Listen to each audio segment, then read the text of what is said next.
नमस्कार मित्रमंडळींनो, आज आपण जाणून घेऊया राम म्हणजे काय. उगीच झोपतो त्याला आराम म्हणतात. झोपलेला परत कधीच उठवत नाही त्याला हे राम म्हणतात. मित्रासारखा वागतो म्हणून सखाराम म्हणतात. जो राजालाही आदर्श होऊन राहतो त्याला राजाराम म्हणतात. हृदयचे जाणतो म्हणून त्याला आत्माराम म्हणतात.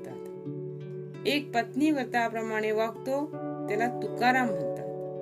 प्रसंगी हाती शस्त्र वा शास्त्र धरून अन्यायाशी लढतो त्याला परशुराम म्हणतात.